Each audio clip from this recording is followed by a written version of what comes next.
قصيدة الشيخ الشعراوي. يا أيها الشيخ الذي بخواطر بسط الكفوف تواضعا ووئاما، نثر الفضائل في العلوم بحكمة، نال المحبة صفوة وعواما. قد فسر الآيات، قد أهدى لنا علما تناثر بالكتاب سلاما. يا أزهريا قد تألق نجمه، نور تلألأ كم أزال عتاما. نبذ التعصب والتطرف كله، زرع التوسط في النفوس قواما.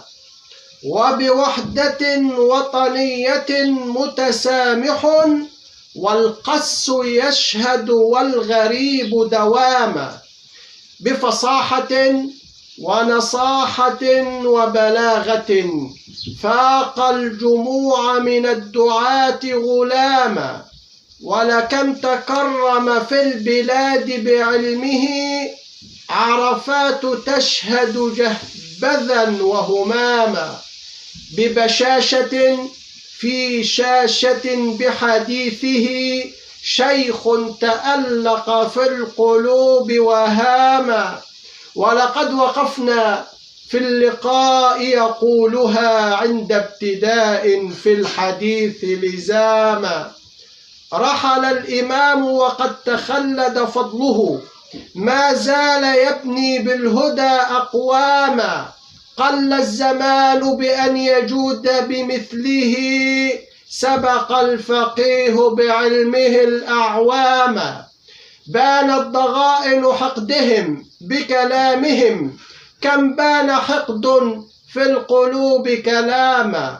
ما ضر نبح أو أساء لشيخنا، نسج الحقود بجهله الأوهاما.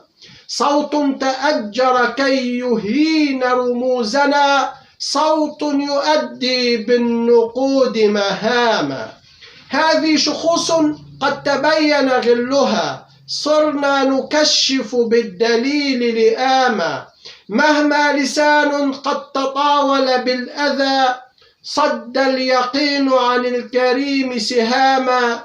فلأهل علم إن رأونا هفوة، ما ضر بدر أن يكون تماما.